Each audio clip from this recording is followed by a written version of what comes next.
Sir प्रणाम। मैं हूं हिमांशु द्विवेदी और स्वागत है आपका हमारी खास पेशकश चर्चा में। दिल्ली देश की राजधानी एक बार फिर सियासत का केंद्र बनी हुई है। सड़कों पर छात्र हैं, संसद में विपक्ष है और सरकार अपने बचाव के साथ साथ समाधान का दावा कर रही है। लेकिन सबसे बड़ा सवाल यह है कि इस पूरे घटनाक्रम में सबसे आखिर में किसकी आवाज सुनी जा रही है? उस छात्र की जिसने वर्षों की मेहनत के बाद एक परीक्षा दी, या फिर राजनीतिक दलों की जो इस मुद्दे को अपने अपने नजरिए से देख रहे हैं? आज सुबह प्रधानमंत्री नरेंद्र मोदी ने एक महत्वपूर्ण संदेश दिया। ट्वीट के माध्यम से उन्होंने छात्रों के हितों को सर्वोपरि बताया, दोषियों के खिलाफ कठोर कार्रवाई होने की बात कही और फास्ट ट्रैक कोर्ट के जरिए ऐसे मामलों में शीघ्र न्याय सुनिश्चित करने की दिशा में काम किया जाएगा, यह ऐलान किया। उन्होंने कहा, छात्रों के हित हमारे लिए सर्वोपरि है। दूसरी ओर संसद में आज भी गतिरोध बना रहा।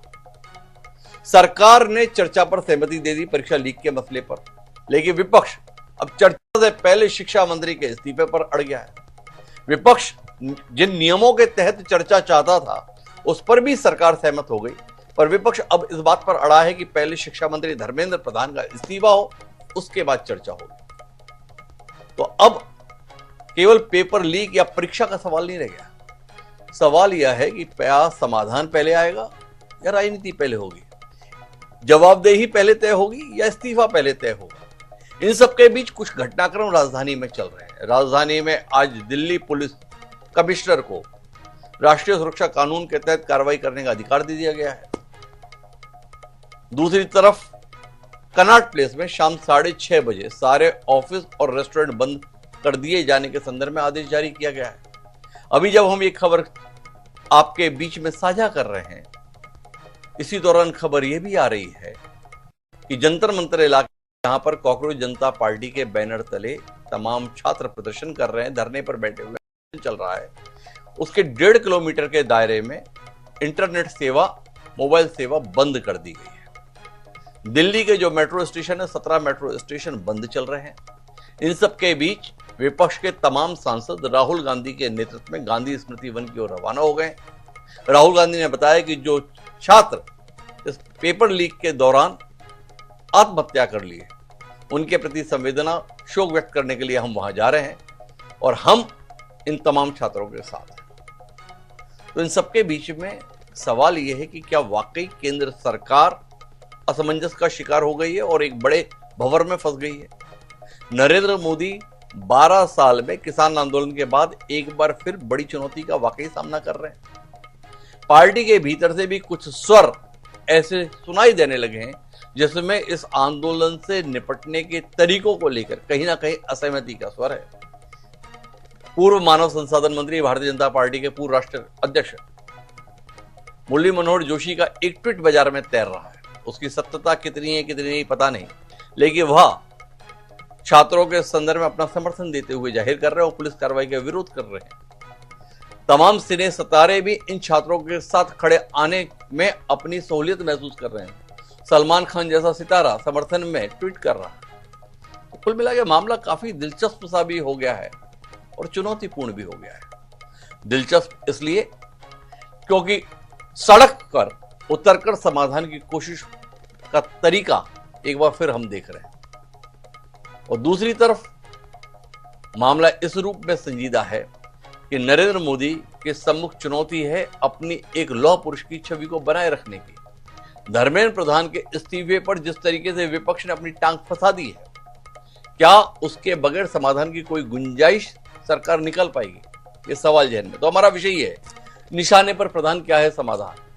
पेपर लीक के मसले पर अब समाधान का विषय नहीं है, शिक्षा मंत्री का इस्तीफा मुख्य विषय बनकर उभरकर सामने आ गया। सोनम वांगचुक हो, विपक्ष के नेता हो या आंदोलन कर रहे छात्र, सब एक स्वर से एक मांग जरूर कर रहे हैं कि धर्मेंद्र प्रधान का इस्तीफा हो। पर धर्मेंद्र प्रधान के इस्तीफे के संदर्भ में केंद्र सरकार का असमंजस क्या है, यह समझने की जरूरत है, और इस इस्तीफे से क्या कुछ हल हो जाएगा, यह भी समझने की जरूरत है। तो आज हम इसी पर बात करेंगे। हमारे साथ इस महत्वपूर्ण विषय पर चर्चा के लिए 4 खास मेहमान हैं। हमारे साथ सुजाता पॉल है, प्रवक्ता है ऑल इंडिया कांग्रेस कमेटी की, वो हमारे साथ हैं। रत्नाकर सिंह जी भी हमारे साथ जुड़ चुके हैं, जो प्रवक्ता हैं भारतीय जनता पार्टी के। डॉक्टर भूपेंद्र सिंह समाजवादी पार्टी के वरिष्ठ नेता हैं, वो हमारे साथ चर्चा के लिए मौजूद। और और इन सब के बीच में वरिष्ठ पत्रकार प्रेम कुमार जी भी हमारे साथ जुड़ चुके हैं। आप सभी का स्वागत है। चर्चा की शुरुआत सुजाता पॉल जी से करेंगे, लेकिन उससे पहले कुछ बयान जो इस घटनाक्रम के संदर्भ में रोशनी डालते हैं उन पर दृष्टि डालेंगे। हमारे लोकतंत्र की पूरी हिस्ट्री में, इतिहास में कि सरकार के एमपी बाहर खड़े होकर प्रदर्शन कर रहे हैं। कितने सत्रों से ये चल रहा है, चला ही नहीं पा रहे हैं। बाहर जो हो रहा है देखिए, कमजोर है, एकदम कायर है। मंत्री जी इस्तीफा दें और फिर आप और हम सब लोग ये जानते हैं कि उन्होंने दोबारा परीक्षा कराई, वो स्वीकार कर रहे हैं कि पेपर लीक हुआ था, तो इस्तीफा तो देना ही चाहिए। इस्तीफा स्वीकार हो जाए, इस्तीफा दे दें, उसके बाद हम लोग चर्चा शुरू। एनडीए की सरकार पूरी तरह से छात्र और युवाओं के भविष्य के लिए हर स्तर पर चर्चा को तैयार है, पर राहुल गांधी और कांग्रेस और संपूर्ण विपक्ष चर्चा से भाग रहे हैं, क्योंकि उनको मालूम है जब वो सदन के पटल पर चर्चा करने आएंगे तो उनकी जो दोहरा चरित्र है वो जनता और युवाओं के बीच में जग जाहिर हो जाएगा। तो कुल मिलाकर अपने अपने दावे हैं, अपनी अपनी मांगे हैं, पर हम सुजाता पॉल जी के पास चलते हैं। कांग्रेस पार्टी से खुद तो राजनीतिक आंदोलन खड़ा नहीं हो पाया, छात्रों के आंदोलन में अपने आप को खड़ा करके अब मंत्री का इस्तीफा मांग रहे हैं। संसद तो चर्चा के लिए होती है, चर्चा के आधार पर देश समझ पाता था कि वास्तविक दोषी कौन है। आप दोषी तय होने से पहले ही इस्तीफे की मांग को इतनी मुखरता के साथ क्यों लिया है, थोड़ा बताएंगे सुजाता जी? क्या बदल जाएगा धर्मेंद्र प्रधान के इस्तीफे से? जी नमस्कार हिमांशु जी, मेरे को पैनलिस्ट और आपके दर्शकों को। पहली बात तो मुझे ये लग रहा है आपकी बात को सुनकर कि आपको भी थोड़ा सा सिविक्स की क्लास अटेंड कर लेनी चाहिए किसी छोटे बच्चे के साथ, क्योंकि किताब में जो लिखी हुई है ना बातें, वही बताती है कि लोकतंत्र क्या होता है। मैं एक अध्यापिका हूँ और अध्यापिका होने के नाते ये जानती हूँ, क्योंकि केमिस्ट्री की भी अध्यापिका हूँ, तो जो दर्द है ना बच्चों का वो मैं महसूस कर रही हूँ, क्योंकि मेरे कई स्टूडेंट्स ऐसे हैं जो 2-2 साल ड्रॉप करके नीट की तैयारी करते हैं, जो पहले नहीं होता था। कम से कम आज से 10-12 साल पहले तो मैंने नहीं देखा ऐसा, और वो धीरे धीरे करके बढ़ा। ये भी नहीं कि 12 साल पहले भी ऐसे हुआ, 11 साल भी, अभी का ट्रेंड ऐसा हो गया। और उसमें जब पेपर लीक होता है तो हमारे बच्चे हताश और निराश हो जाते हैं। अब लोकतंत्र में 2 पहलू को समझना पड़ेगा कि पक्ष और विपक्ष आखिर क्या है। पक्ष के पास होता है सरकार चलाने की जिम्मेदारी और विपक्ष के पास होती है जनता के सवालों पर जिम्मेदारी और जवाबदेही तय करवाने के लिए संसद। तो संसद वो स्थान है जहां पर सरकार से सवाल पूछे जाते हैं और उन सवालों के जवाब सरकार को देने होते हैं। मगर आप देखिए कि ट्रेंड क्या है। प्रधानमंत्री नरेंद्र मोदी और अमित शाह जी, ये 2 लोग ऐसे कांस्टेंट है जो जब से सत्ता आई है 2014 में, वो जिसको चाहे ले आएंगे, जिसको चाहे ले जाएंगे। ये लोकतंत्र तो नहीं है भारतीय जनता पार्टी के अंदर भी, लेकिन लोकतंत्र के जितने स्तंभ है वो सब जब कमजोर किए जाते हैं तो ऐसी स्थिति उत्पन्न होती है। क्योंकि आप चाहते कि हिंदू मुसलमान बात हो, आप नहीं चाहते कि असली मुद्दों पे बात हो, और जो हमारा युवा है आज वो असली मुद्दों की बात कर रहा है कि मेरी शिक्षा से क्यों खिलवाड़ किया। अब आप बताइए, भारतीय जनता पार्टी के एक नेता ने कहा, रवि किशन ने, कि नीट अखबार के साथ अगर किसी ने गलत किया तो उसे छोड़ा नहीं जाएगा। नीट अखबार क्या होता है भाई साहब? उत्तराखंड से भारतीय जनता पार्टी के प्रदेश अध्यक्ष जो राज्यसभा सांसद है महेंद्र भट्ट, आज मैं देख रही थी राहुल गांधी के विरोध में नारे भी लगा रहे थे संसद में।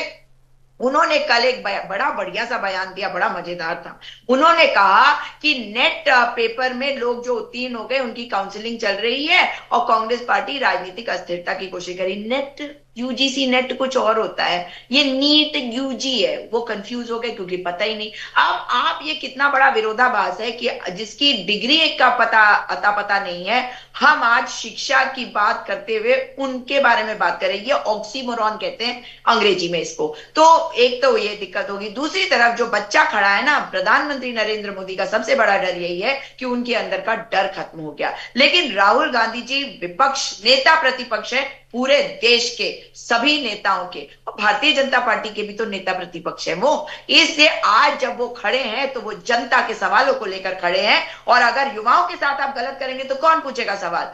क्या नेता प्रतिपक्ष नहीं पूछेंगे? कोई बाहर से आएगा, कोई डोनाल्ड ट्रंप आएगा, या डोनाल्ड ट्रंप संदेश भेजेंगे नरेंद्र मोदी को जैसा अब तक होता आ रहा है। इसलिए आज राहुल गांधी जी अपने धर्म को निभा रहे हैं और अपने कर्म को कर रहे हैं और वो हम सबके सामने है। और उन्होंने जो जो बातें आज तक कही है वो भविष्यवाणी साबित होकर सच हुई। और अब आप देखिएगा कि राहुल गांधी जी ने जो बात कही थी कि ये जो तानाशाही सरकार है ये जल्द जाने वाली है, शब्द का इस्तेमाल सुनिएगा, तानाशाही।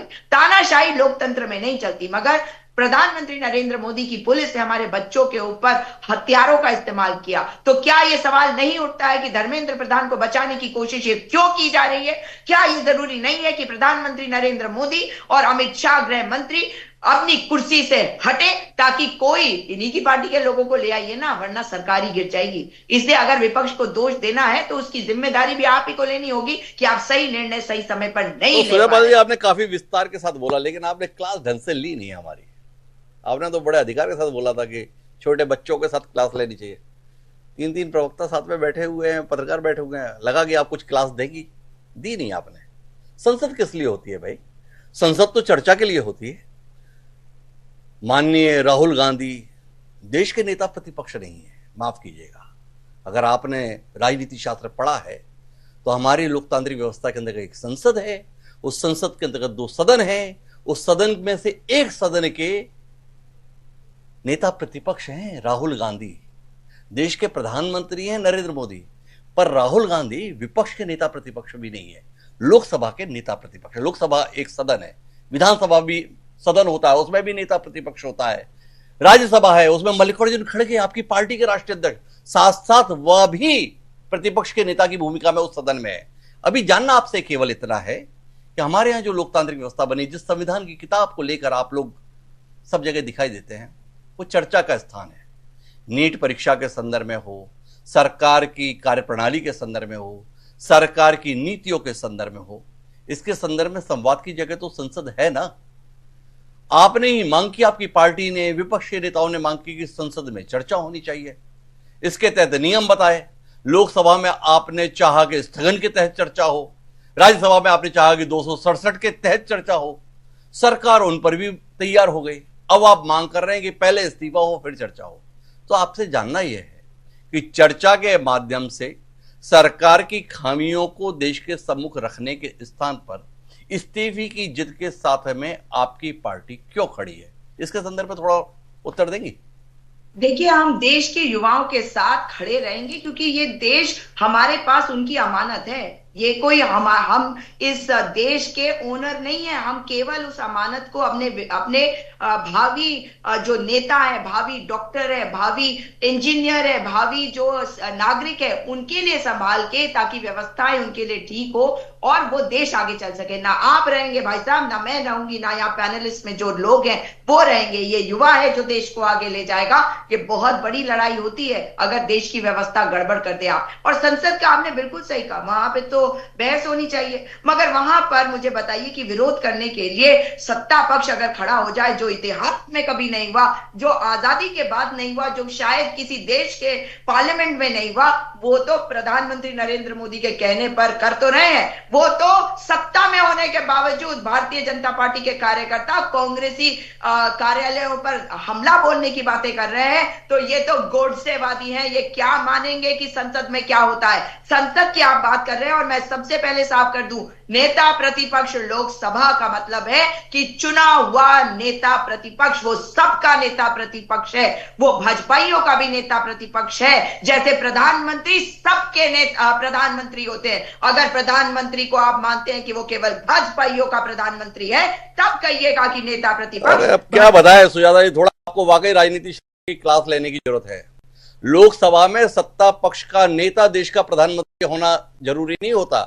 राज्यसभा का चुना हुआ व्यक्ति भी देश का प्रधानमंत्री हो सकता है, लेकिन लोकसभा में जो नेता प्रतिपक्ष की भूमिका में है, वो राज्यसभा में नेता प्रतिपक्ष की भूमिका नहीं निभा सकता। हो सके तो थोड़ा राजनीति शास्त्र की किताब को कभी पढ़ लीजिएगा, देश का संविधान पढ़ लीजिएगा, देश की व्यवस्था पढ़ लीजिएगा। लेकिन हम चलते हैं रत्नाकर सिंह जी के पास, और रत्नाकर सिंह जी से समझना चाहेंगे, कहां उलझ गए रत्नाकर सिंह जी? अब तो हर तरफ से स्वर जो है आपके खिलाफ सुनाई दे रहा है। क्या कहते हैं, समय रहते भांप नहीं पाए युवाओं को, समय नहीं रहते भांप नहीं पाए नौजवानों की ताकत को, समय रहते भांप नहीं पाए उस संवेदनशील मुद्दे को जो 20 दिन तक आपने जंतर मंतर को अनदेखा किया, अब वो मंतर बन आपके पीछे पड़ गया। अब हालत यह है कि आप मेट्रो स्टेशन बंद कर रहे हैं, कनॉट प्लेस बंद करा रहे हैं, अब मोबाइल इंटरनेट की सेवा भी बंद कर रहे हैं। क्या हो गया? संवाद से इतना सिहर क्यों गए आप? निश्चित रूप से हिमांशु जी, आपने जो कहा कि हम समझ नहीं पाए। देखिए, जब जंतर मंतर पे ये लोग कॉकरोच जनता पार्टी और सोनम वांगचुक जी धरना प्रदर्शन करने बैठे, तो हमें यही लगा कि जो भारतीय जनता पार्टी के विरोध के विचारधारा रखने वाले लोग हैं वो वहां पे एकत्रित होना शुरू हो रहे हैं, और ये हमें लगा कि ये नॉर्मल जो प्रोसेस होता है, एक विरोध का एक तरीका होता है प्रदर्शन करना, आंदोलन करना, वो कर रहे हैं। स्वरा भास्कर, शबाना आजमी, योगेंद्र यादव, कुणाल कामरान, शर्जिल इमाम के समर्थन में आए लोग, राम के पति पे टिप्पणी करने वाले, बस अल्लाह का नाम रहेगा, ये तमाम तरह की एक्टिविटीज वहां पे हो रही थी। हम समझ नहीं पाए। हम सोचे कि लग तो रहा है कि कहीं ना कहीं जो सरकार के प्रति इनका जो रवैया रहता है वो जंतर मंतर पे भी दिख रहा है।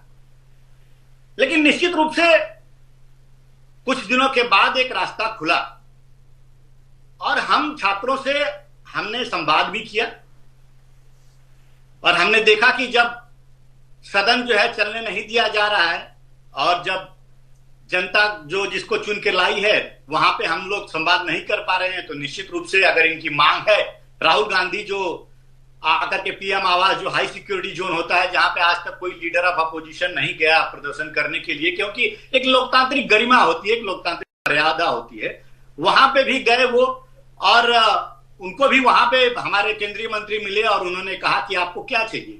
उन्होंने कहा कि हमें चर्चा चाहिए। वो तैयार हो गए, जो चर्चा करेंगे। अब नियम के तहत चाहिए, उनके हिसाब से चाहिए, तो ठीक है, उस पर भी हम लोग चर्चा करने के लिए तैयार हो गए। लेकिन कहीं ना कहीं आपने देखा ये कि चर्चा की मंशा को छोड़ करके ये व्यक्ति को परिवर्तन की बात करने लगे। व्यक्ति परिवर्तन चाहिए इनको या व्यवस्था परिवर्तन चाहिए, पहले तो ये निर्णय कर लें। अगर व्यवस्था परिवर्तन चाहिए तो आप सदन में आइए, सदन के नियमों के हिसाब से आप चर्चा करिए। देश की सबसे बड़ी पंचायत में जनता भी देखेगी कि कौन सच है कौन झूठ है, और झूठा आरोप लगाने का भी काम कर रही थी कि पहली बार ये हो रहा है कि सत्ता पक्ष सदन नहीं चलने दे रहा। अरे टीवी में आजकल लोग देख रहे हैं कि वेल में जाके कौन जो है वहां पे विरोध कर रहा है, कौन प्ले कार्ड लेकर कुर्सियों पे बैठा है, कौन सदन नहीं चलने देना चाह रहा है। आज तो हम मान लेते हैं, एक क्षण के लिए मान लीजिए हिमांशु जी कि अगर धर्मेंद्र प्रधान का भी इस्तीफा अगर सरकार स्वीकार कर लेते तो कल तो कहेंगे नहीं उससे भी काम नहीं चलेगा, आप प्रधानमंत्री इस्तीफा देंगे तब सदन चलने देंगे। और ये पहली बार नहीं हो रहा है, पिछले मानसून सत्र में भी अगर उठाकर देख लीजिए तो इनकी मंशा बिल्कुल साफ है। इन्होंने 120 घंटे का मानसून सत्र चला था, उसमें 37 घंटा सिर्फ सदन को चलने दिया गया। 1.5 करोड़ प्रति घंटा जो खर्चा होता है वो हमारे और आपके टैक्स पेयरों का पैसा लगता है, उसकी भरपाई की जिम्मेदारी ये लोग लेंगे? नहीं लेंगे, क्योंकि इनको व्यवस्था परिवर्तन में विश्वास नहीं है, व्यक्ति परिवर्तन में विश्वास है, और उस व्यक्ति परिवर्तन के माध्यम से ये सत्ता परिवर्तन करना चाहते हैं। और दूसरी बात मैं कह दूं, इंपॉर्टेंट बात है, मैं कह दूं कि देखिए प्रधानमंत्री मोदी जी ने बहुत अपनी मंशा को, हम लोगों ने, भारतीय जनता पार्टी ने बहुत स्पष्ट रूप से छात्रों के प्रति जाहिर कर दी है। छात्र हमारे हैं, हमारे घर के सदस्य हैं, अगर कहीं त्रुटि हुई है निश्चित रूप से हम लोगों ने उसको कैंसिल कराया, कैंसिल करा के सीबीआई की जांच कराई, 13 लोगों को गिरफ्तार किया, किस तरह से फुल प्रूफ एग्जाम हो, आप चर्चा में भी बैठे, फुल प्रूफ तरीके से जो है हमने एग्जाम कराया। हमारी मंशा बिल्कुल क्लियर है। हमने एक सख्त कानून भी जिसमें 1 करोड़ जुर्माने का प्रावधान, 10 साल की जेल की प्रावधान किया गया। तो ये हमारी एक मिनट रुको, रत्ना कर दीजिए। मतलब इतना भी बढ़ चढ़कर अपनी तारीफ कितनी करोगे भाई? एनटीए तो आपने बनाया था, नेशनल टेस्ट एजेंसी, इसके बावजूद भी आपसे एग्जाम नहीं कराए जा रहे। आप बता रहे हो कि हमने एग्जाम कैंसिल कर दिया, कोई एहसान कर दिया? पहले तो आपकी सरकार ने स्टेटमेंट दिया था, कहीं कोई पेपर लीक वीक नहीं हुआ। जब धड़ाधड़ सबूत सार्वजनिक रूप से आने लगे मीडिया के माध्यम से, तो झक मारकर आपने माना कि हाँ पेपर लीक हुआ। 5 दिन बाद तो आप माने लीक हुआ, तब जाके आपने कैंसिल किया। 2 साल पहले पेपर लीक हुए थे, आपने 1,500 बच्चों की पुनः परीक्षा कराकर मामले को रफा दफा कर दिया था। भूल गए कि आप 2024 की कहानी अपनी? तो आपसे जानना यह है रत्नाकर जी कि जब गलत हुआ और इतने बड़े स्तर पर गलत हुआ कि 22 लाख बच्चे की जान सांसत में आ गई, एक जिम्मेदार सरकार तो एक नागरिक के प्रति भी अपनी जवाबदेही के प्रति सजग दिखती है। 22 लाख बच्चे जिस तनाव से, जिस अवसाद से, जिस परेशानी से गुजरे, उसके लिए सरकार का एक जिम्मेदार व्यक्ति नहीं तलाशने को आप तैयार हैं। आप तो नैतिकता के संदर्भ में कई प्रतिमान गढ़ते आए हैं। आप तो बता दें, भारत की ज्ञान परंपरा के असल वाहक आप हैं, भारतीय संस्कृति के आप वाहक हैं। नैतिकता अगर कहीं आश्रय पाती है तो वो भारतीय जनता पार्टी में पाती है। तो जब नीट परीक्षा के संदर्भ में इतनी बड़ी विफलता सामने आई तो फिर धर्मेंद्र प्रधान के प्रति इतनी मोहब्बत किस लिए? विपक्ष मांग रहा है इसलिए इस्तीफा नहीं, बच्चे मांग रहे इसलिए इस्तीफा नहीं, बल्कि नैतिक जवाबदेही के आधार पर ऐसी इस्तीफे की अपेक्षा पार्टी ने क्यों नहीं की धर्मेंद्र प्रधान से? थोड़ा इसका उत्तर दीजिए न रत्नाकर जी। देखिए, आपने अभी 2024 की बात कही, उस समय भी पेपर लीक की बात जांच कराई गई और कई सारी सिफारिशें थी जो हमने धीरे धीरे जो है उसको इम्प्लीमेंट करने का काम किया। लेकिन फिर भी कहीं न कहीं लूप होल्स था और पेपर लीक हुआ, ये हम मानते हैं। लेकिन प्रधानमंत्री जी की दृढ़ इच्छा संकल्प जो है उन्होंने दोहराया कि हम आगे भविष्य में इस तरह का फुल प्रूफ सिस्टम लेकर आएंगे कि इस तरह की पेपर लीक की घटना नहीं होगी। हम चाहते हैं कि चर्चा हो, सदन में लोग आए, चर्चा करें, लेकिन ये नहीं करेंगे। कारण उसका ये है कि देखिए, अभी हमारी मंशा तो हमने बहुत स्पष्ट रूप से क्लियर कर दी। अब मैं आना चाहता हूं कांग्रेस की मंशा के बारे में। क्या ये राहुल गांधी जो इस तरह का धरना प्रदर्शन कर रहे हैं, चर्चा नहीं कर रहे हैं, छात्रों को गुमराह करने का काम कर रहे हैं, ये क्यों नहीं पंजाब के मुख्यमंत्री का इस्तीफा ले लेते हैं? अभी तो 3 पेपर जो है लीक हुआ है वहां पे। ये क्यों नहीं अपने हिमाचल प्रदेश में जहां पे पेपर लीक हुआ वहां के मुख्यमंत्री का इस्तीफा ले रहे हैं? भाई ये तो जरा बता दीजिए। नहीं रतन, एक बात बताओ, देश पहले है या प्रदेश पहले है? भाई देश ठीक हो जाए तो प्रदेश तो अपने आप ठीक हो जाएंगे भाई। तो आप तो देश सर्वोपरि बताते हैं ना। देश के स्तर पर इतना बड़ा मामला निकल कर आया तो राहुल गांधी को देश की चिंता है, इसलिए आपसे पूछ लिया। आप बोले वो हिमाचल में क्यों नहीं ले रहे? अरे भाई वो नहीं ले रहे इसीलिए तो विपक्ष में हैं। आप तो बोल रहे थे ना आप सब ठीक करेंगे, आपके राज्य में सब ठीक रहेगा, तो भी इतना गलत हो गया। आप क्या कर रहे हैं? दूसरा आपने एक और दलील दी थी, Rahul Gandhi high security jail में धरना देने के लिए पहुंच गए। भाजपा ने कभी विपक्ष की भूमिका नहीं निभाई, आपकी पार्टी तो कभी प्रदर्शन करती नहीं। मुख्यमंत्री का जो आवास होता है ना वो भी हाई सिक्योरिटी जोन होता है। जानकारी है ना रत्नाकर जी? वहां पर कितनी बार घेराव करने के लिए पहुंचते हो भाई? तब नहीं सोचा हाई सिक्योरिटी जोन है। वो विधानसभा का घेराव का आह्वान करते हो, 25,000 आदमी इकट्ठा कर देते हो, तब नहीं सोचे हाई सिक्योरिटी जोन है, लोकतंत्र का मंदिर है। बताओ, लोकतंत्र के मंदिर पर प्रदर्शन करने के लिए आ गए, तब अपने अंतर्मन में नहीं झांका। अभी बड़ी परेशानी हो गई, कोई राहुल गांधी को अटेंशन मिल गई, राहुल गांधी सुर्खियों में आ गए, राहुल गांधी आपके शब्दों में पप्पू से अचानक नेता बने हुए दिखाई दे रहे हैं। बेचैन हो रहे हो, परेशानी हो रही है, दिक्कत जा रही है। नहीं, कोई दिक्कत नहीं है। देखिए हिमांशु जी, अगर आप छात्रों के हित की बात करते हैं, अगर छात्रों को न्याय दिलाने की बात करते हैं, अगर छात्रों के संदर्भ में अगर चाहते हैं कि आगे इस तरह से कोई लीक ना हो, आप उस पर चर्चा करना चाहते हैं, स्वागत है आपका। आप आइए, हम तो कह रहे हैं कि आप कभी भी आइए, कहीं भी आइए, हम चर्चा करने के लिए तैयार हैं। लेकिन मंशा जो है ना वो बहुत जरूरी चीज होती है। मैंने कहा ना, व्यक्ति परिवर्तन धर्मेंद्र प्रधान को लेकर के और ये सत्ता परिवर्तन की इनकी मंशा है।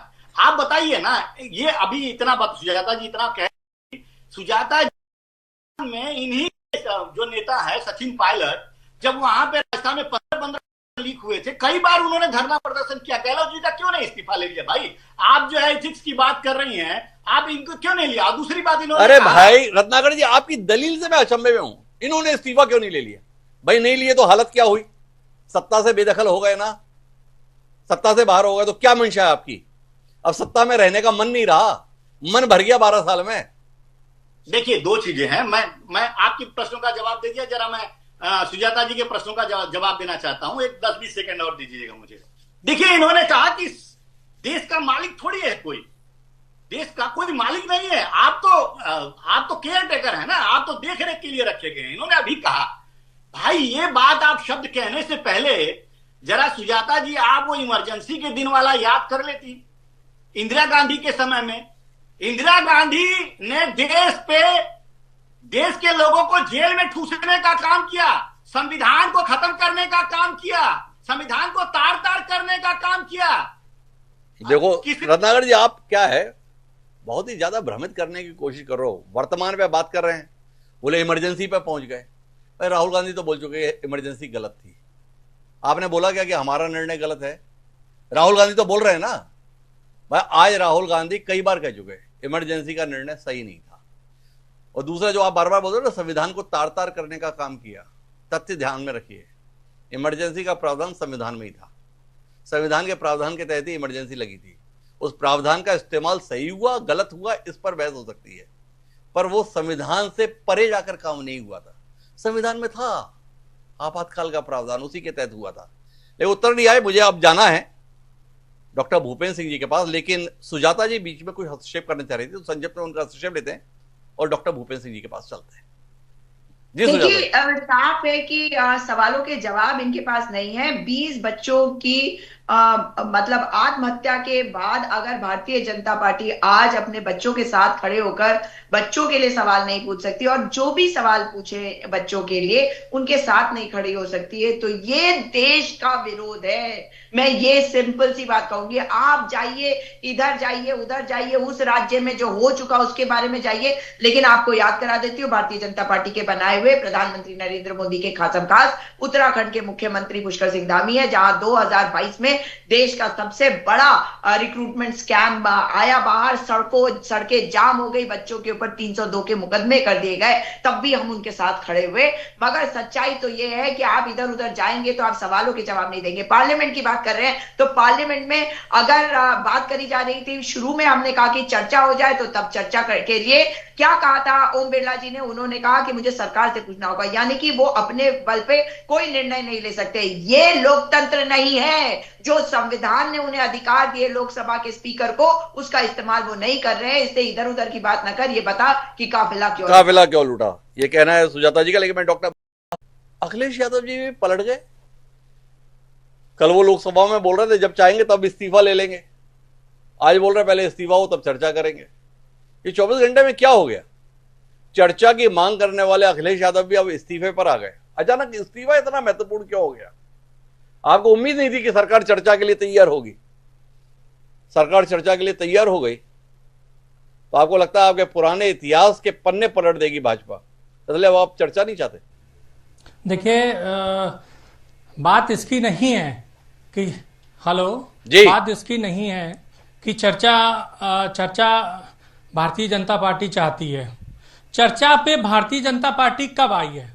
जब 20 बच्चे आत्महत्या कर लिए, जब इस देश का जो युवा है, जो 18 से 25 साल का जो युवा है, जिसकी वजह से 2014 में इस देश में भारतीय जनता पार्टी का एक नया उदय हुआ था।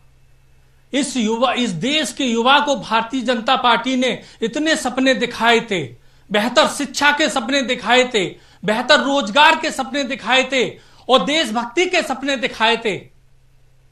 आज वो युवा भारतीय जनता पार्टी में ठगा हुआ महसूस कर रहा है।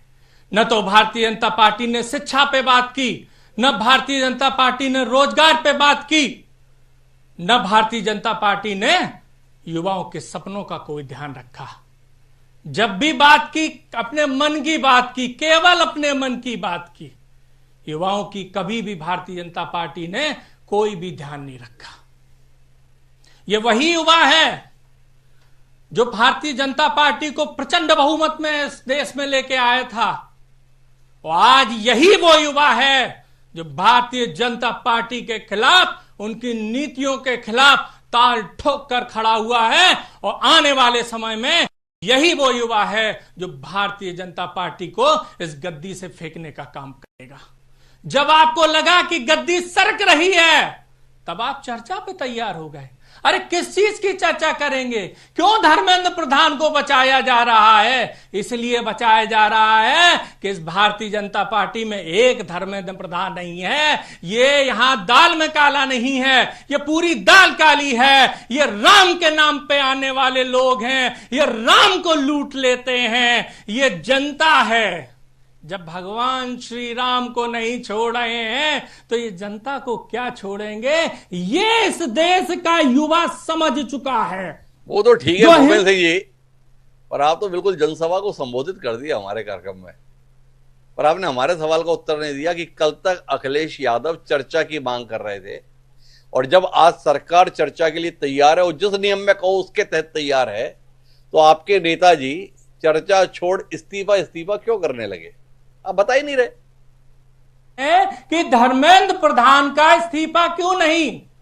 क्या ऐसा है धर्मेंद्र प्रधान के पास जिसका भारतीय जनता पार्टी को डर है? जिसका भारतीय जनता पार्टी को डर है डॉक्टर भूपेंद्र सिंह अपनी तकरीर पर हैं, पर प्रेम कुमार जी के पास शायद इसका उत्तर हो जो डॉक्टर भूपेंद्र सिंह उठा रहे हैं। प्रेम कुमार जी, अब बात चर्चा के स्थान पर इस्तीफे पर आके ठहर गई, क्या कहते हैं आप? चर्चा से पहले सरकार भाग रही है, इस प्रकार का नैरेटिव था। अब विपक्ष चर्चा का बहिष्कार करके इस्तीफे का दबाव बना रहा है। इस बदलाव के संदर्भ में बतौर पत्रकार आपका नजरिया? जी शुक्रिया हिमांशु जी। आप देखिए, सामान्य परिस्थिति में तो ऐसा नहीं होता है कि पहले इस्तीफा दो तब बात करेंगे तब चर्चा होगी। ये सामान्य परिस्थिति में नहीं होता है। चर्चा होती है तब बात होती है, लेकिन वास्तव में अभी आंदोलन के कारण और खास करके जो बच्चों के साथ पिटाई हुई, तो देश की संवेदना अभी बहुत आहत है कि हमारे बच्चों को पीटा गया है। तो वो धर्मेंद्र प्रधान के इस्तीफे वाली मांग इतनी बलवती हो गई है कि पूरे अपोजिशन को अब जनता की जुबान बोलनी पड़ रही है। पहले इस्तीफा दो तब हम कुछ सोचेंगे, ये छात्र भी कह रहे हैं, ये अपोजिशन भी कह रहे हैं। तो हमें लगता है अब ये धीरे धीरे देश की डिमांड बन गई है कि इधर उधर की बात नहीं कर, पहले इस्तीफा दीजिए। तो उसी चीज का वो प्रकटीकरण हो रहा है। और हमें जो संसद की सामान्य परंपरा जो होती है कि नहीं भाई चर्चा करिए ना तो फिर इस्तीफे की बात होगी, तो वो सामान्य परंपरा से हट करके दृश्य देखने को मिल रहे हैं। प्रेम कुमार जी, आपने बताया कि ये मानस इसलिए बना क्योंकि प्रदर्शनकारी छात्रों पर पुलिस बल का प्रयोग हो गया, उनके साथ जो सलूक हुआ वो सलूक भाया नहीं। पर दिल्ली पुलिस तो धर्मेंद्र प्रधान के अधीन नहीं है। अगर दिल्ली पुलिस के संदर्भ में बात करें तो उसके लिए तो देश के गृह मंत्री अमित शाह की देखरेख है। फिर इस्तीफे की मांग धर्मेंद्र प्रधान के संदर्भ में क्यों बन रही है? अगर बदसलूकी विषय है तो फिर बात अमित शाह जी के संदर्भ में होनी चाहिए थी। ये धर्मेंद्र प्रधान का इस्तीफा अचानक इतना महत्वपूर्ण क्यों हो गया?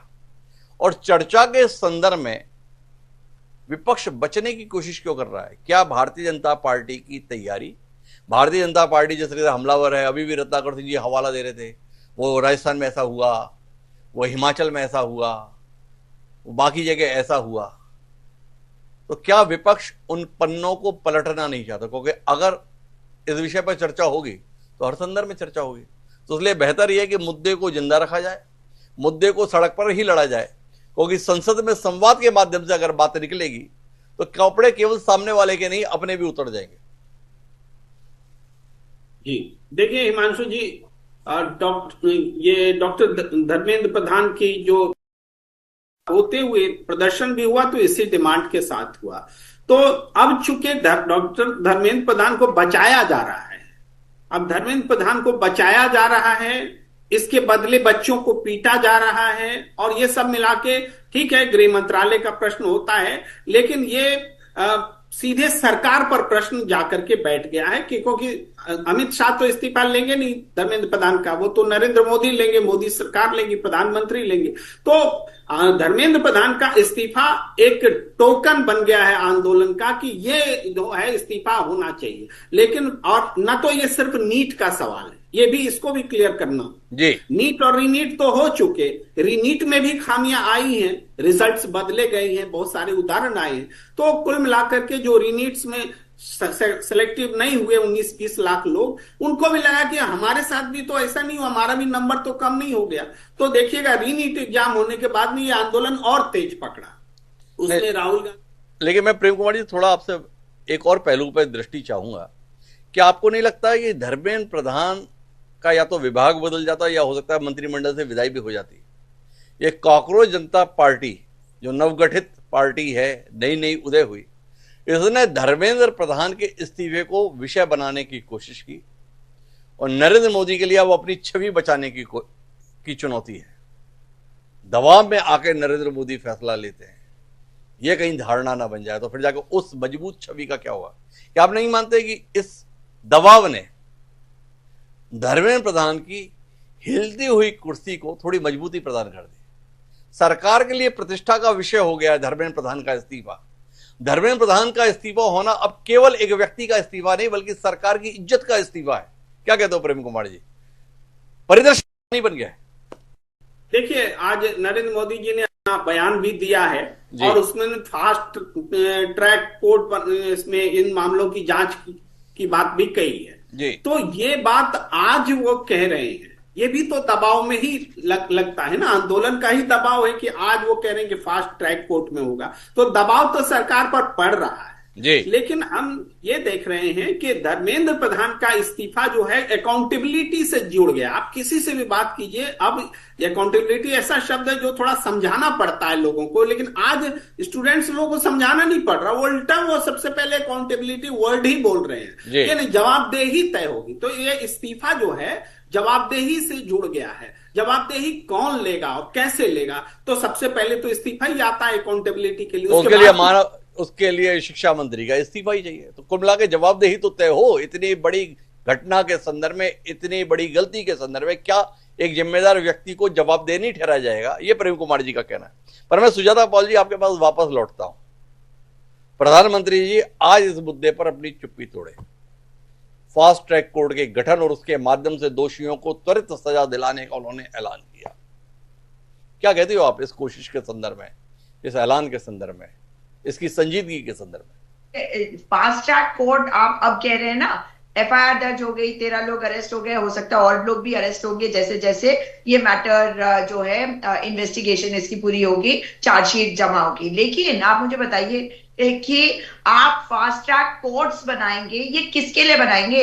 ये जो सब कुछ हुआ है उसमें तो केस तो अभी आपके कितने हैं? क्या उसमें 50 केस 100 केस है जिसकी बात आप कर रहे हैं? एनटीए जो है वो कटघरे में है, केस तो केवल एक ही है, और अगर अलग जगहों पर केस होंगे वो भी इसी में क्लब होकर आएंगे। तो इस तरह की बातें जो है वो केवल दबाव में करी जा रही है, मेरा ये बिल्कुल क्लियरली मानना भी है और ये तथ्य भी है। दूसरी बात ये कि प्रधानमंत्री जी बार बार जो बात कह रहे हैं ना, इस बात को समझिए। आपने जो अभी सवाल पूछा कि धर्मेंद्र प्रधान के इस्तीफे की बात क्यों हो रही है, हमारा जो युवा है वो आइडियलिज्म के साथ भरा होता है। आप और मैं भी ऐसे ही होंगे। जब हम स्कूल में थे, कॉलेज में थे, हमें लगता था कि हम अगर अपने प्रधानमंत्री से सवाल पूछेंगे वो आके जवाब देंगे, ऐसा थोड़ी होता है। लेकिन जब बच्चे संविधान की किताब लेकर चले थे संसद की ओर, तो वो फूल हाथ में, एक बैग के अंदर पानी की बोतल वो लेके चले थे। उनके उस उम्मीद को, उनकी उस आइडियलिज्म को तोड़ने की जरूरत नहीं थी जो इस सिस्टम ने कर दिया। और ये जरूरी है आज की, जब वो बच्चे ये अकाउंटेबिलिटी की बात कर रहे हैं, आप इंस्टाग्राम खोलिए, इंस्टाग्राम पे बच्चे, युवा ज्यादा है, वहां पे केवल वो अकाउंटेबिलिटी की बात कर रहे हैं क्योंकि उन्होंने पढ़ा है कि जवाबदेही होती है। और ये होता भी है कि आप जब आपने देखा कि आपके इतने मित्रों ने, चाहे वो आप उन्हें जानते हो या नहीं, आपके समकक्ष थे, उन्होंने आत्महत्या कर ली, जीवन लीला उनकी समाप्त हो गई, तो उन्हें लगता है कि इसकी जिम्मेदारी किसी को लेनी चाहिए। ऐसा थोड़ी है कि धर्मेंद्र प्रधान पूरे सिस्टम को ठीक करेंगे, लेकिन उनकी जिम्मेदारी तो थी कि सिस्टम को ठीक करते। और अगर वो नहीं कर पाए उस कुर्सी पर बैठते हुए, एनटीए जो ओवरसी करती है और आउटसोर्स करती है, उस व्यवस्था को ठीक करने की बात भी तो राहुल गांधी जी कह रहे हैं। इसलिए सबसे पहली चीज उन बच्चों की उम्मीद को कायम करना, उस विश्वास को बनाए रखने के लिए सरकार को कदम लेने चाहिए। और वो सबसे बड़ा कदम है अकाउंटेबिलिटी तय करके इनको हटाना धर्मेंद्र प्रधान को। लेकिन जो मीटिंग हुई थी कांग्रेस जनता पार्टी के लोगों को बुलाने के पहले, उसके बारे में खबरें आई थी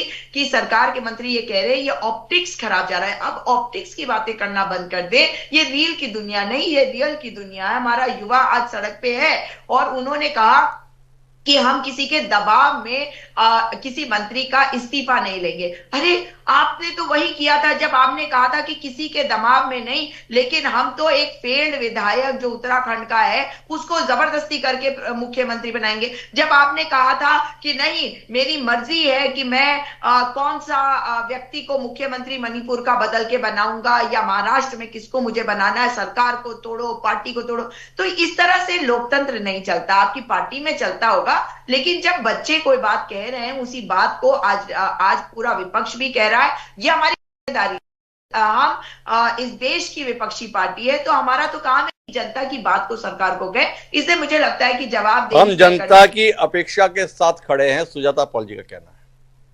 बच्चे धर्मेंद्र प्रधान का इस्तीफा चाहते हैं क्योंकि वो इस पूरे प्रकरण में जवाबदेही तलाश रहे हैं और वो जवाबदेही प्रथम दृष्टया देश के शिक्षा मंत्री के तौर पर धर्मेंद्र प्रधान की दिखाई देती है। रत्नाकर सिंह जी, आपके अनुसार जवाबदेह कौन है, जिम्मेदार कौन है? आपने कहा कि हाँ नीट की परीक्षा में गलती तो हो गई। जब आपने इतनी ईमानदारी से मान लिया कि हाँ गलत हुआ, तो आप लोग इतने समय में तो जान ही गए होंगे इस गलती के लिए जिम्मेदार कौन है। थोड़ा आप तो बताओ, किस हवलदार को आपने जिम्मेदार पाया? हिमांशु जी, अगर एक शब्द में मैं जवाब दे दूं इस प्रश्न का, तो वो है सिस्टम। सिस्टम जो है जिम्मेदार है उस चीज का।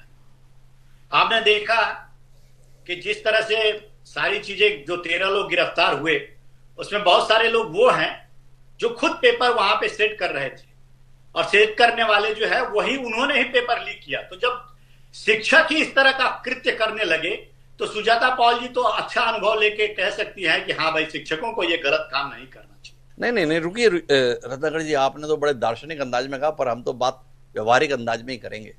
आपने बड़ी महत्वपूर्ण बात कही, सिस्टम। तो इस सिस्टम को बनाने और चलाने वाला कौन है? भाई एनटीए नामक संस्था का गठन किसने किया? उस एनटीए का चेयरमैन कौन होगा, ये कौन तय करता है? एनटीए किस तरीके से काम करेगी, ये कौन तय करता है? जब आप मिशन मंगल के संदर्भ में श्रेय लेते होगी, ये प्रधानमंत्री मोदी जी के कुशल नेतृत्व में हो पाया। हर उपलब्धि जब आपकी ही होती है तब तो आप नहीं बोलते सिस्टम ये कर गया, वो तो आपका होता है, आपकी उपलब्धि होती है। तो ये विफलता के संदर्भ में सिस्टम कहां से आप खोज लाए रत्नाकर जी? इसके लिए आपको व्यक्ति नहीं मिला। तो आपने एक प्रतीकात्मक टिप्पणी के आधार पर कहा कि कमाल की बात कहता हूं, एक शब्द में बात कहता हूं, सिस्टम। तो मैं उसके आगे पूछता हूं, ये सिस्टम बनाने और चलाने वाला कौन है? हिमांशु जी, आपके प्रश्नों का जवाब देने से पहले मैं ये जरूरी समझता हूं कि मैं प्रेम कुमार और सुजाता पॉल का जो इन्होंने आरोप लगाया सरकार के ऊपर, मैं उसका स्पष्टीकरण दूं, क्योंकि देश की जनता को मुझे बताना यह जरूरी है कि ये कहां पे गलत है जी। और भारतीय जनता पार्टी की मंशा कहां पे है कि छात्रों को न्याय दे, छात्रों का हित सर्वोपरि। खुद प्रधानमंत्री स्वयं कहते हैं कि छात्रों का हित जो है वो हमारे लिए सर्वोपरि है। अभी देखिए यहीं पे कह रहे थे, अभी ये लोग आरोप लगा रहे थे कि प्रधानमंत्री ने दबाव में जो है ये काम किया और इन्होंने अभी उनका स्टेटमेंट आया। अरे प्रधानमंत्री जी ने कोई दबाव में स्टेटमेंट नहीं दिया है। अगर सिस्टम में कहीं फेल्योर है तो उस सिस्टम को फुल प्रूफ बनाने की जिम्मेदारी भी सरकार की है और वह जिम्मेदारी हमारी है। इसलिए हमने कानून बनाया, इसलिए हमने राधा कृष्णन समिति का गठन किया, उनकी सिफारिशों को लागू किया। रत्नाकर जी, मतलब मैं समझ नहीं पा रहा आपकी दलीलें क्या हैं। बोले फुल प्रूफ सिस्टम बनाना हमारी जिम्मेदारी। अरे 2 साल पहले भी तो लीक हुआ ना ये नीट की परीक्षा, तो उसके बाद और बड़े स्तर पर लीक हो गया। तब तो आपने कहा कि कुछ ही हिस्से में हुआ था, तो आपने वो 1500 कितने बच्चों की पुनः परीक्षा करा के अपना काम चला लिया और बताया कि हमने समिति भी बनाई, सुधार भी किए, नया तरीके से काम कर दिया। क्या काम किया? पहले 1500 बच्चे प्रभावित दिखाए थे आपने, अब की बार आपसे संभला नहीं हो, 22 लाख बच्चे प्रभावित हो गए। ये सुधार किया रत्नाकर जी आपने। अपने सुधार पर कितने गर्वित हो? हिमांशु जी, आप मुझसे 25 प्रश्न करिएगा, सारे प्रश्नों का जवाब मैं देने के लिए यहां पे बैठा हूं, लेकिन महत्वपूर्ण ये चीज मैं समझता हूं कि अगर हमारे ऊपर कोई आरोप लगा रहा है तो उसका जवाब मिलना चाहिए, माकूल जवाब मिलना चाहिए। मैंने पहली चीज ये गलत साबित, ये कोई दबाव में नहीं है, ये छात्रों के हित के लिए और छात्रों के न्याय के लिए निर्णय लिया गया है। दूसरी बात, मैं प्रेम कुमार जी पे आना चाहता हूं। दूसरी बात बहुत महत्वपूर्ण बात है, इन्होंने कहा कि धर्मेंद्र प्रधान जी को बचाया जा रहा है इसलिए बच्चों को पीटा जा रहा है। अरे मैं तो ये पत्रकार हैं, बहुत वरिष्ठ हैं, बहुत सालों से मैं भी इनके सानिध्य में हूं। अगर ये बच्चों को पीटने का उद्देश्य है हमारा क्या? आपने नहीं देखा वहां पे, अभी इंस्टाग्राम की बात कर रही थी सुजाता जी, इंस्टाग्राम पे ही तमाम रील्स आए हैं, तमाम वीडियोस आए हैं जिसमें यह दिख रहा है कि किस तरह से उपद्रवी छात्र जो इस आंदोलन को डीरेल करना चाहते हैं, उन्होंने पुलिस की गाड़ियों को पलटा, पुलिस की गाड़ियों को फोड़ा, 128 पुलिसकर्मी जो है वहां पे घायल हुए। और यही नहीं, ये पत्रकार हैं, इनको तो कहना चाहिए कि लोकतंत्र के चौथे स्तंभ को क्यों परेशान किया जा रहा है, क्यों वहां पे एक महिला पत्रकार के साथ बदसलूकी की गई, क्यों वहां पे पुरुष पत्रकारों को के कपड़े फाड़े गए। तो इस तरह का आंदोलन, इस तरह का प्रदर्शन अगर होगा तो निश्चित रूप से उस उपद्रव को कंट्रोल करने के लिए पुलिस उन उपद्रवियों को, मैं छात्रों को नहीं कह रहा हूं, उन उपद्रवियों को जरूर पकड़ेगी और उनके ऊपर केस करेगी जो इस तरह का कृत्य कर रहे हैं। जी, अभी आप प्रश्न पूछिए, मैं जवाब देता हूं। प्रश्न तो मैंने कहीं कर लिया। अभी भी जो आपने दलील दी कि वो आपने कई रील देखी होगी, क्या रील्स की कोई कमी नहीं है। और वह छात्र थे, और कहां के छात्र थे? ये तो भारत के छात्र थे। छात्र कौन थे? युवा थे। कौन युवा? जिन्हें आप युवा शक्ति कह के संबोधित करते हैं। ये युवा शक्ति इतनी असहाय थोड़ी है कि वो अपनी मांगों को लेकर आगे बढ़े और लट्ठ चले और वो सर झुका के लट्ठ खाती रहे। युवा है रत्नाकर जी, आग है तो आग की प्रतिक्रिया भी देखने को मिल जाएगी। हिंसा के तरीकों को जायज नहीं ठहरा जाता, लेकिन ये युवा शक्ति है जिसके आगे दुनिया थर्राएगी, यही आप बताते थे। ये बच्चे इसी देश के हैं, वो 18 साल, 17 साल, 20 साल, 22 साल के बच्चे हैं। थोड़ा विचार कीजिएगा, उन बच्चों के साथ हालात ऐसे क्यों बन गए। रील तो वो भी दिख रही है जिसमें पुलिस वाले महिलाओं के साथ किस प्रकार से डंडा लेके अभद्र व्यवहार कर रहे हैं। थोड़ा निगाह डाल लीजिएगा तो दोनों संदर्भों में चीजें मिल जाएंगी। और कितने पुलिस वालों के खिलाफ आपने कार्रवाई अभी तक कर दी? छात्रों के संदर्भ में तो आपने मुकदमे दर्ज कर दिए। वो रीलें दिख रही हैं जिसमें पुलिस किस तरीके की बर्बरता दिखा रही है। उन पुलिस वालों को चिन्हित करके कौन सी कार्रवाई आपने कर दी? पर महत्वपूर्ण बात क्या, आपने दलील ये दी कि देखो प्रधानमंत्री जी ने कितनी संवेदनशीलता के साथ इस मुद्दे को संज्ञान में लिया और ये ऐलान किया। नीट की परीक्षा लीक की खबर तकरीबन 1.5-2 महीने पुरानी है। पुनः परीक्षा भी हो गई। पुनः परीक्षा के बाद में उसका परिणाम भी आ गया। उस परिणाम आने के हफ्ते भर बाद आज सुबह ट्वीट आ रहा है तो फास्ट ट्रैक कोर्ट बनेगा। कब आ रहा है? जब 30 दिन हो गए बच्चों को प्रदर्शन करते हुए, संसद पर बवाल हो गया, नेता प्रतिपक्ष का प्रधानमंत्री आवास के सामने धरना हो गया और उसके बाद पूरा विपक्ष एकजुट होकर सरकार के खिलाफ हो गया। अगर इसके बाद ये प्रतिक्रिया है तो रत्नाकर जी ये विचार होना चाहिए कि ये प्रतिक्रिया समय पर है या समय से बहुत देर में है।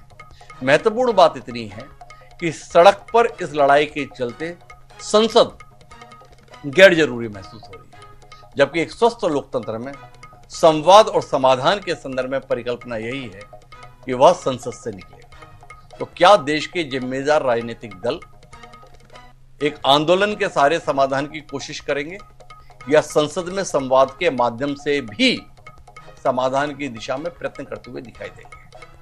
सरकार 20 तारीख को तैयार नहीं थी, पर अगर 23 तारीख को तैयार है तो फिर जाके संवाद के संदर्भ में विपक्ष को सामने आना चाहिए और उस बहस के माध्यम से, उस चर्चा के माध्यम से देश की जनता के बीच तथ्य लाए जाने चाहिए जिसमें जनता तय कर पाए सही क्या है, गलत क्या है, मंशा किसकी गलत है, मंशा किसकी सही है, और समय आने पर जनता अपना फैसला ले पाए। क्या संसद को वो सम्मान और स्थान मिलेगा, ये सवाल है।